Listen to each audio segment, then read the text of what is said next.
என் கேள்வி ஒன்று, நீங்கள் கையை தூக்கி சரண்டர் பண்ணல, இப்போ நீங்கள் என்ன நினச்சிட்டு இருக்கீங்க? எல்லாத்தையும் நான் தான் பண்ணுறேன்னு நினச்சிட்டு இருக்கீங்க. ஒன்றும் இல்லை, நீங்கள் ஒன்றும் பண்ணாமல் ஒரு 3 நாள் மட்டும் வீட்டில் உட்காருங்க, பூமி வந்து சொல்கிறது நிறுத்திடும்னு நினைக்கிறீங்களா நீங்கள்? பாவம் மணிகண்டன் வந்து ரொம்ப கஷ்டப்பட்டு இன்றைக்கி வீட்டிலேயே உட்காந்துட்டாரு. அவர் மிகுந்த மன உளைச்சலில் இருக்கிறாரு. அதனால் நம்ம என்ன பண்ணலாம், சூரியன் வந்து ஒரு 3 நாளைக்கு வரமாட்டார் வெளியில். நான் இனிமேல் நான் உதிக்கிறத நிறுத்திக்கிறேன்ப்பா. சந்திர பகவான் நைட்டு வரமாட்டார்.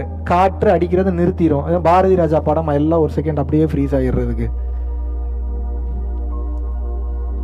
எப்படி நடக்கும்னு நினைக்கிறீங்க? இது நீ அப்படிதான் நினைச்சிட்டு இருக்கீங்க. ஏங்க, நீங்க செத்து போனாலும் செத்து போகலனாலும் இந்த உலகம் அந்த வேலையை பண்ணத்தான் போகுது.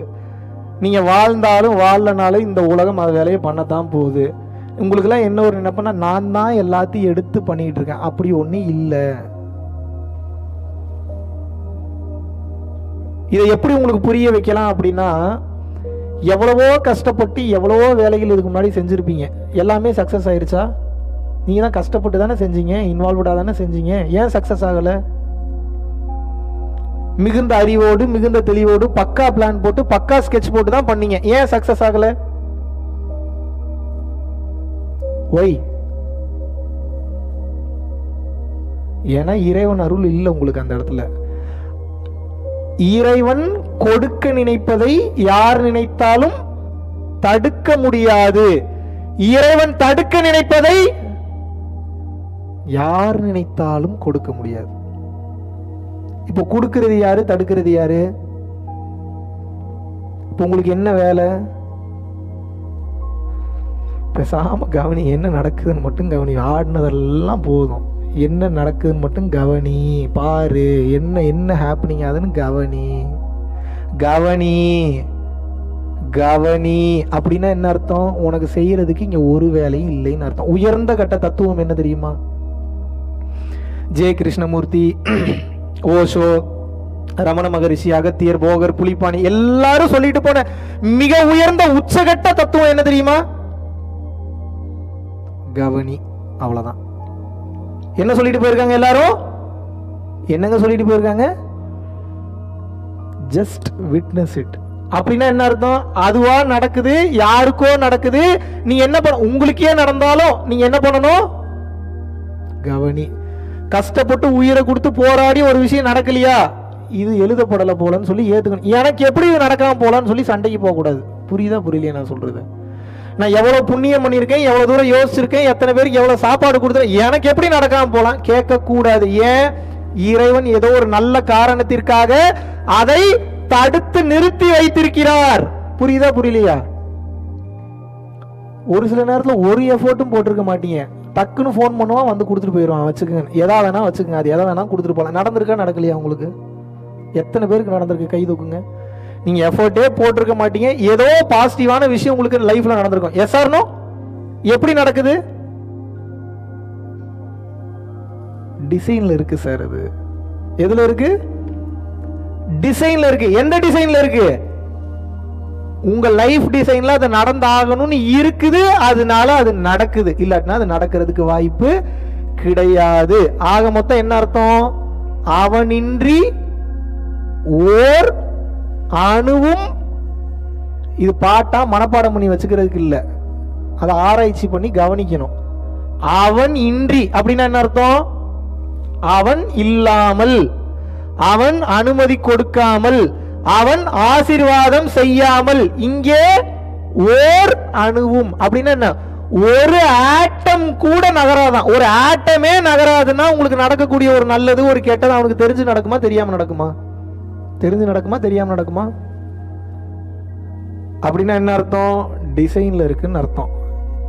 ஒருத்தன் என்ன நல்லது பண்ணாலும் அவனுக்கு நல்லதே நடக்காது. காரணம் என்ன? அவ்வளவு பாவம் பண்ணியிருக்கான். ஸ்டில் ஹி ஹாஸ் டு வெயிட்னு அர்த்தம். ஒருத்தன் ஒரு நல்லதுமே பண்ணியிருக்க மாட்டான். சொன்னதை கேட்டு அடுத்த நாள் போய் சரி சொன்னதை செய்வன்னு முதல் டைம் செஞ்சிருப்பான். அது எப்ப செய்யறானோ செஞ்ச அடுத்த நாள்ல இருந்தே அவனுக்கு ஃபுல்லா நல்லதா நடக்க ஆரம்பிக்கும். இது எப்படி? டிசைன்ல இருக்கு.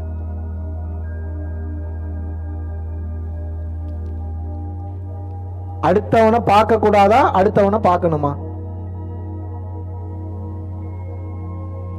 தத்துவம் என்னங்க சொல்லுது? அடுத்தவனை பார்க்காதன்றது நல்ல தத்துவமா, அடுத்தவனை பாருன்றது நல்ல தத்துவமா? ரெண்டுமே நல்ல தத்துவம் தான். எப்ப பார்க்க கூடாது எப்ப பார்க்கணும்னு தெரியணும், அவ்வளவுதான். நல்லா புரிஞ்சுங்க. எப்ப பார்க்க கூடாது அப்படின்னா, 4 பேர் உங்களை தப்பு தப்பா பேசுறான் அப்படின்னா அந்த நேரத்தில் அதை லிசன் பண்ணக்கூடாது. உண்மையாவே தப்பு இருக்கு அப்படின்னா நீங்க திருத்திக்கணும். உங்க மேல தப்பு இல்லை, பட் தப்பு தப்பா பேசுறான்னா அப்ப அடுத்தவனை பார்க்க கூடாது. புரிஞ்சுதா? இப்ப இறைவன் அருள் வேணும், ஒருத்தன் கஷ்டப்பட்டு இருக்கான், அப்ப என்ன பண்ணணும்?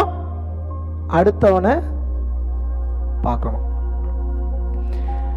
இந்த உலகம் பல புதிர்களை உங்கள் வாழ்க்கையில் மறைத்து சூட்சமமாக ஒளிச்சு வச்சிருக்குது. இப்ப மணி எத்தனை எக்ஸாக்டா சொல்லணும்னா, இன்னும் 11 மணி ஆகிறதுக்கு இன்னொரு 10 நிமிஷம் இருக்கு, அப்படிதானே? 11 மணி ஆக 10 நிமிஷம் இருக்கு. 12 மணிக்கு என்ன நடக்கணும்? 12:05க்கு என்ன நடக்கணும்? 11 மணிக்கு என்ன நடக்கணும்? 11:05க்கு என்ன நடக்கணும்? 11:10க்கு என்ன நடக்கணும்? 11:15க்கு என்ன நடக்கணும்? எல்லாமே டிசைன்ல இருக்கு. ஒரு நிமிஷம் முன்னாடி நடக்காது, ஒரு நிமிஷம் பின்னாடி நடக்காது, ஒரு நொடி முன்னாடி நடக்காது, ஒரு நொடி பின்னாடி நடக்காது. அந்த நேரம், அந்த நொடி, அந்த செகண்ட்ல தான் அது எக்ஸிக்யூட் ஆகும். எப்படி ஆகும்லாம் கேட்காதீங்க, அதுதான் இறை. இதை புரிஞ்சுக்கிட்டீங்கன்னாவே கூலாயிருவீங்க, நீங்க அமைதியாயிரும் மனசு. நீ எத்தனை பயிற்சி பண்ணாலும் அமைதியாகாத மனசு ஒரே விஷயத்தை புரிஞ்சுக்கிட்டீங்கன்னா அமைதியாயிரும். எது தெரியுமா? எதுவும் உங்க கண்ட்ரோல்ல இல்லை. ஸ்ட்ரெஸ்னா என்னங்க? நீங்க சொல்லுங்க, ஸ்ட்ரெஸ்னா என்ன? டிரான்ஸ்லேட் பண்ணி சொல்லுங்க. மைண்ட் ஸ்ட்ரெஸ்னா தான் மன அழுத்தம். ஸ்ட்ரெஸ்னா என்ன?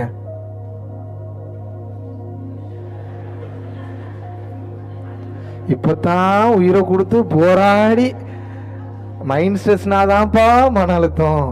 ஸ்ட்ரெஸ்னா என்னன்னா மன அழுத்தம். அப்படி கரெக்டா சொன்னீங்க. சொல்லுங்க, ஸ்ட்ரெஸ்னா என்ன? அழுத்தம், அவ்வளவுதான். ஸ்ட்ரெஸ்னா என்ன? நல்லா வார்த்தையை கவனிக்கணும். ஸ்ட்ரெஸ்னா என்ன? அழுத்தம்னு அர்த்தம். அப்ப என்ன அர்த்தம்? ஏதோ ஒன்று அழுத்திக்கிட்டு இருக்குன்னு அர்த்தம். அதான் ஸ்ட்ரெஸ். பாருங்க, நீங்க கொஞ்சம் ஆராய்ச்சி பண்ணீங்கன்னா அதுலயே எல்லா பதிலும் இருக்கு. அழுத்தம் அப்படின்னா ஏதோ ஒன்று அழுத்திக்கிட்டு இருக்குன்னு அர்த்தம். இப்ப இந்த ஸ்ட்ரெஸ் போகணும்னா என்ன பண்ணணும்? இன்னும் அழுத்துவீங்களா? எப்படியாவது இதை நான் எடுத்தே ஆவாங்க. ஸ்ட்ரெஸ் இன்னும் அழுத்து, இன்னும் செத்து போயிருவீங்க ஒரு கட்டத்துக்கு மேல மூச்சு விட முடியாம. எப்படி வசதி? ஸ்ட்ரெஸ்னா என்ன? அழுத்தம். இந்த அழுத்தம் போகணும்னா என்ன பண்ணணும்? கையை விட்டுட்டீங்கன்னா அதுவே போயிடும் அழுத்தம். அப்படின்னா என்ன அர்த்தம்? எது உங்களை ஸ்ட்ரெஸ் பண்ணிட்டு இருக்கு தெரியுமா? எனக்கு இங்க ஒரு கடமை பாக்கி இருக்கு, எனக்கு இன்னும் இங்க ஒரு கடமை பாக்கி இருக்குன்னு சொல்லி எல்லாரையும் உங்க தலை மேல இழுத்து போட்டு நீங்க பண்ணிக்கிட்டு இருக்கீங்க. இப்படி பண்ணீங்கன்னா சீக்கிரம் செத்து போயிருவீங்க. ஸ்ட்ரெஸ், டிப்ரெஷன் வந்து. இப்ப என் வேலையெல்லாம் நான் பார்க்க வேணான்றீங்களா தம்பி? உங்க வேலையை பாருங்க, நான் வேணான்னு சொல்ல. ஊரா வேலையெல்லாம் எதுக்கு சேர்த்து பார்த்துட்டு இருக்கிறீங்க நீங்க? தேவையில்லாத பஞ்சாயத்து, தேவையில்லாத டென்ஷன், தேவையில்லாத எவன் பஞ்சாயத்தையே தூக்கி ஏன் தலையில போட்டுட்டு சுத்திட்டு இருக்கிறீங்க நீங்க? அழுத்தமா இருக்குன்னு தெரியுது, என்ன பண்ணணும்? விட்டுட்டு ரிலாக்ஸ் பண்ணிடணும். அப்படின்னா என்ன அர்த்தம்? எதுவுமே இங்க நீங்க பண்ணலன்னு நான் சொல்லிட்டேன்ல. Yes or no? கையை தூக்கிட்டு சரண்டர் ஆயிருங்க. என்ன பிரச்சனை உங்களுக்கு? ஒண்ணு வேணாம், நம்பிக்கை இல்லையா? ஒரு 3 நாள் இப்படி வாழ்ந்து பாருங்க, எப்படி உங்க வாழ்க்கை இருக்குன்னு உங்களுக்கு அப்பதான் புரியும். 3 நாளுக்கு அப்புறம் ஃப்ரீயா இருக்குன்னா கண்டினியூ பண்ணுங்க, இல்லாட்டினா பழையபடி நீங்க அழுத்தத்திலேயே வாழுங்க, அந்த ஸ்ட்ரெஸ்லயே வாழுங்க. உங்களை நான் வேணானே சொல்ல. ஒரு 3 days இறைவன் தான் எல்லாத்தையும் பண்றாரு. எல்லாத்துக்கும் அவர் தான் காரணகர்த்தா. அனைத்து வலிமையும், அனைத்து ஆற்றலும், அனைத்து சக்தியும் அவரிடம்தான் இருக்கிறது, அவரிடம்தான் உள்ளது. அவர்தான் அனைத்திற்கும் காரணகர்த்தா என்பதை நீங்கள் உணர்ந்து என்ன பண்ணணும்? கையை தூக்கிட்டு சரண்டர் ஆயிருங்க. அழுத்தம் போயிடும்.